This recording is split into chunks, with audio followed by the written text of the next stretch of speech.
Alrighty, ladies and gentlemen, welcome back to another exciting episode. Today we're working on the F250, and we will be removing the transmission to replace that rusted clutch and get us one step closer to being back on the road after 27 years. Let's begin.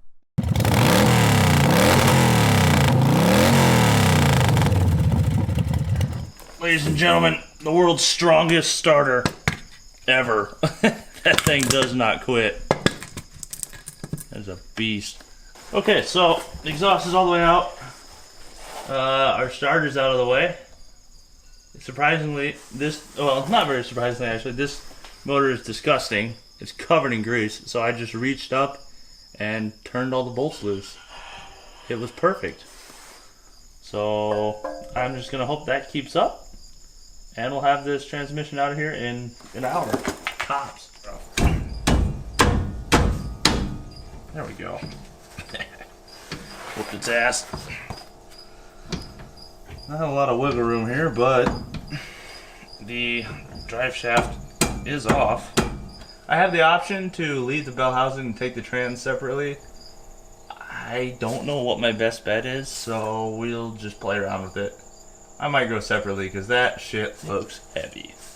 Okay, so to get the transmission out, Ford FEs are very heavy, if you didn't know.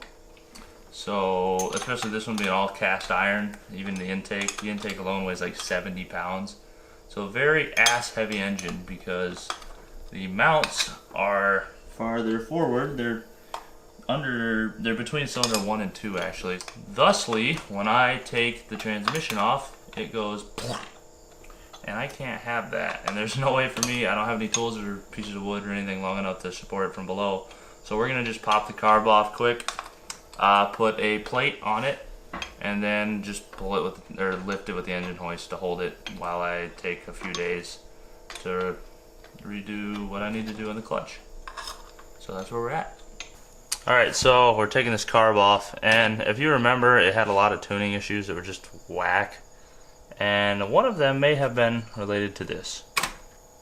There's no flare on this fitting for the vacuum advance, so we've not only had a huge vacuum leak, but we would have had advanced issues. If you remember, this had timing issues as well. The timing chain, which is giving us nightmare for tune, and we ultimately decided that's why it wouldn't idle on choke. Even with the spark plugs fixed now, the crosswire fixed, it still won't idle on choke. So when you get a timing chain in this, put a flare on that hose right here. See if the advance even works. See what all does and doesn't work here, and we'll get it running good. For now, we're going to pop this carb off and put our lift plate on. Voila. Okay, that is the K-member out.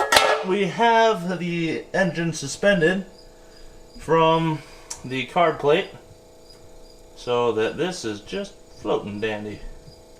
Perfectly balanced. I am okay with that. Alright, I have no idea how much this weighs. I'm just gonna assume the worst and assume it's completely cast iron with cast iron gears and lubed with gold, and it weighs something near the moon. So I'm gonna support it with my trans jack, which is probably not much safer if it's from Harbor Freight, but it still works. Anyway, let's pop this sucker off.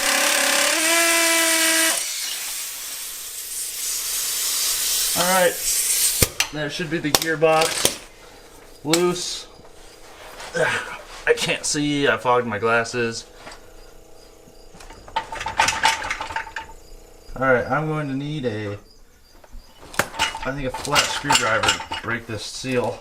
Alright, so I've been fighting this, getting eaten alive by mosquitoes for a couple hours now. All the bolts are out, we just need to separate the bell housing from the block, which is probably going to be an issue. So, here we go. Many hours later.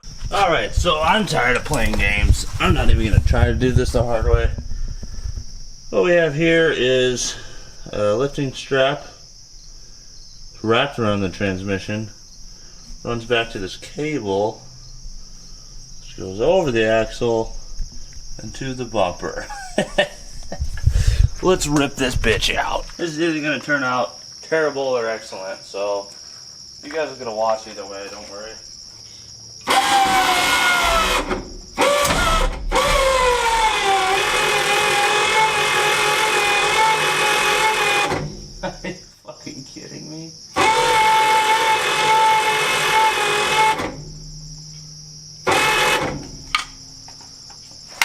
I'm out of ideas after this.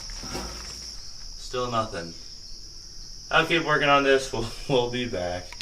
As you can see there, that is a transmission separated from an engine block. Okay, let's pull that thing out. It's out though. Oh my god, this thing is heavy. It's out. That's all I care about. Let's go look at that clutch. Alright, so we're under here looking at our clutch, or what's supposed to be a clutch.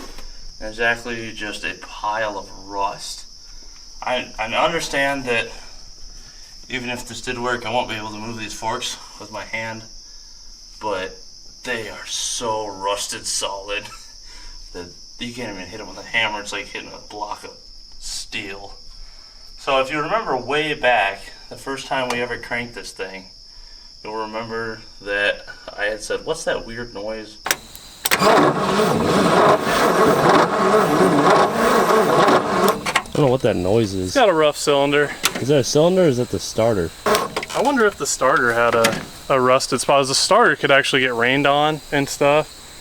And it's kind of always been present, and I wondered if it was teeth on the flywheel, and sure enough, look how rusted off those things are. They're just not even present.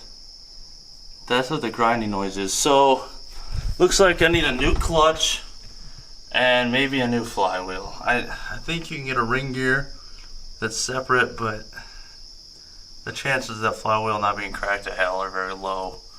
So, I'm gonna rip this out and we'll be back. Okay, this heavy bastard's out. Let's take a look. This thing is shot. It looks like, dare I say, it was actually replaced more recent than this. Doesn't look like the original clutch, I'll say that. These are pretty nice still. Kind of resembles that throw up bearing. But see if I can pop this out. But as you see, it's in multiple pieces. Yeah, it looks like this clutch pack was actually replaced, but it's shot. I think I'm gonna have to replace this whole thing, obviously. These forks aren't even the same height from each other. This one's down way far, these two are up. This thing is dicked. The flywheel looks exactly like that. Just rusted beyond belief and nasty. So I'm gonna pull that out, see if I can have it milled, surfaced, see if they can put a new ring gear on it, or just see if I drop $100 and buy a new one. We'll see. Alright, so underneath the truck and up front we worked on the ability to go forward at any rate of speed. Now we need to work on the ability to stop going forward. So the next step is brakes. I'm going to get these dangerous, terrifying, rusted through split rims off that are... I mean, that's the tires sticking back through the top of the rim right here. It's crazy that these things hold air. Turns out on Dana 60s, to pull the brake drums, you have to pull the axles as well and bring the whole hub off as one assembly. So let's do that. So we got 13/16 out here and 11/16 on the inside if you ever have to do this yourself. Reference back to that.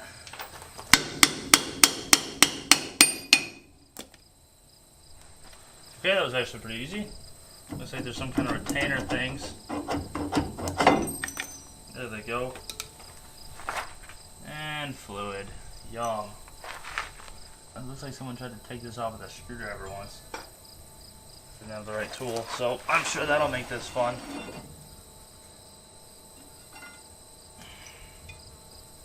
Alright, we'll set our axle shaft down over here. Let's back this guy out. Oh, that actually made this really easy. Thank you, Farmer Joe, for putting these notches here. Alright, well, I'll work this off and then we'll be back. As much of a pain as this is, it's actually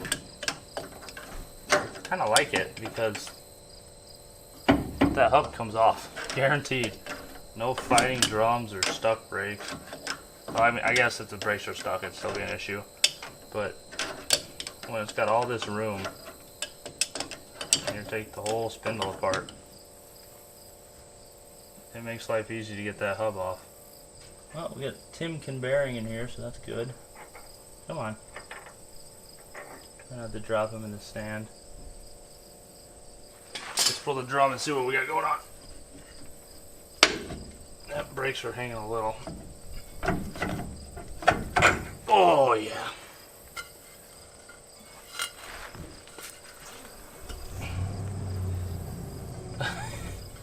Where are the shoes?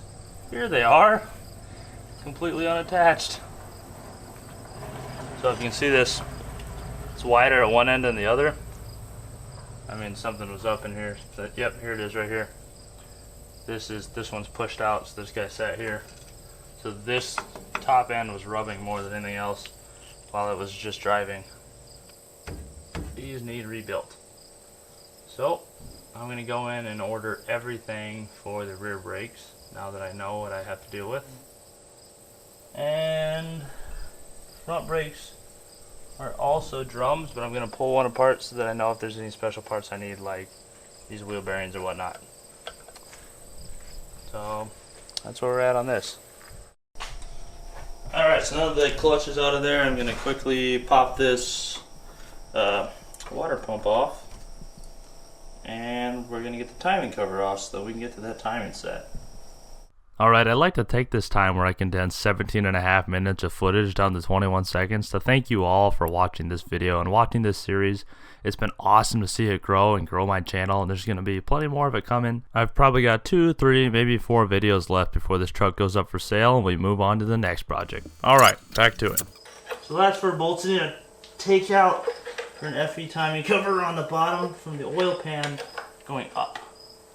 So just pop those suckers off, and then I'm going to keep pressure on this to keep it sealed, because this engine is disgusting and everything inside here is a sensitive area, and the fact that once I get this cover off it will be open to the oil pan. Alright, like I said, I'm going to be careful here, taking this off, not drop anything inside. There we go. She's pretty dirty. She's very dirty, actually. It's a mess in there. Yeah. Wow. Oh my god. Look at that. Look at this.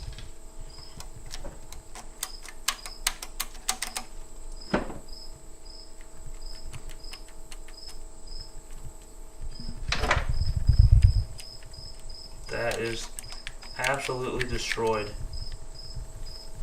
That's probably 10 degrees. Holy crap. Alright, so that's all the farther I'm going to go with this. I'm going to wait till we get the new timing chain in the mail, and then we'll be back to put that in and carry on. Okay, I lost all forward gears. Let's see what's going on. I did have the axle out to do the brakes. Oh! Okay.